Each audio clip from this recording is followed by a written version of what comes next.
Bonjour à toutes et à tous. Je fais cette vidéo pour vous parler un petit peu de ce qu'on traverse comme période aujourd'hui dans nos dossiers, ce qu'on voit au quotidien. Alors clairement, on a une recrudescence depuis des mois et des mois, des cas d'arnaque, des cas de fraude, des cas d'escroquerie, on les appelle comme on veut, mais c'est vraiment de la fraude pure. Alors, on en a plusieurs. On a la fraude bancaire qu'on voit énormément, où par des moyens X ou Y, vous vous retrouvez victime de prélèvements, de virements, bref, de débits sur votre compte. Vous ne savez pas effectivement d'où ça vient. Il peut y en avoir un, deux, trois, 10. On a certains clients, il y en a plusieurs dizaines, 50, 60. Là aussi, ça peut aller très très vite, de quelques dizaines d'euros à bien souvent plusieurs centaines, voire plusieurs milliers. Le dernier client que j'ai eu tout à l'heure, c'était 10 000 euros. Donc ça fait un trou dans la caisse, hein, ça fait mal. Ça, c'est la fraude bancaire. Premier, euh, Première arnaque, très très très très régulière aujourd'hui. Très souvent, vraiment. La deuxième, l'arnaque à l'investissement frauduleux. Là, c'est effectivement, vous vous faites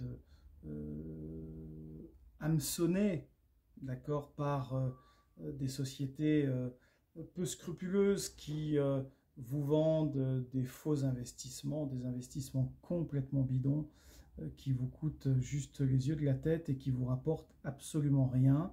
Là, c'est plusieurs milliers d'euros, des virements qui sont faits sur des comptes bien souvent étrangers. Et là, c'est très très compliqué. Ça, c'est la deuxième arnaque. La troisième, on a effectivement l'arnaque au sentiment. Alors là, ça dure plusieurs mois. Ce sont des personnes qui se rencontrent virtuellement sur Skype, WhatsApp, Hangout ou d'autres, bref, sur des réseaux sociaux.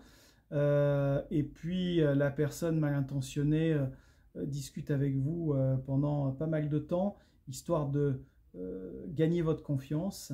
Et puis une fois qu'elle a votre confiance, eh bien, vous passez à la caisse, elle vous demande de l'argent et généralement, ça marche plutôt bien. Bon, je fais un état très rapide de ces trois arnaques qu'on voit extrêmement souvent. Tout ça pour vous dire qu'aujourd'hui, il faut avoir un bon réflexe, il faut réagir extrêmement vite et réagir bien. Le faire tout seul, je vous le dis très sincèrement, ça ne sert pas à grand chose.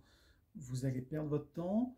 Les gens reviennent vers nous plusieurs semaines, plusieurs mois après en disant bah voilà, je suis complètement dégoûté, essoufflé, j'ai fait plein de choses, ça mène à rien, j'ai que des retours négatifs, j'en ai marre, c'est injuste, etc., etc. Qu'est-ce que je peux faire? Donc oui, n'agissez pas tout seul, ça sert à rien. L'objectif, c'est de se faire aider. Il y a des actions, bien souvent contre la banque, contre une personne qui est solvable. La banque est solvable, il faut aller chercher l'argent là où il est. Et bien souvent, ça marche bien. Sauf que ça marche bien, mais c'est pas facile. Il faut effectivement avoir une argumentation juridique extrêmement solide et avoir un discours bien rodé, bien ficelé et bien monté. Voilà. Donc, ce sont des actions qui prennent du temps. Il faut vous dire que si vous voulez vous faire aider sur ce type de choses, c'est avec plaisir, mais que clairement, on n'aura rien en 48 heures ou en 72 heures et qu'il va falloir faire preuve de patience et de résilience pendant plusieurs semaines et plusieurs mois. Voilà, donc bon, on reste à votre disposition, lâchez rien, on sait comment ça fonctionne, on en a bien évidemment trop, hein, on a trop d'arnaques de ce type-là. Malheureusement, ça veut dire que si on a des arnaques, c'est qu'on a des victimes et que on s'en passera bien. Mais bon, si on peut vous aider, on le fera bien évidemment avec grand plaisir. contactez-nous sur le numéro de téléphone qui est indiqué sur l'écran. Appelez-nous quand vous le souhaitez. Sinon, vous allez voir le site internet. Je vous donne aussi la page dédiée. Et puis au plaisir de vous aider. À très bientôt. Au revoir.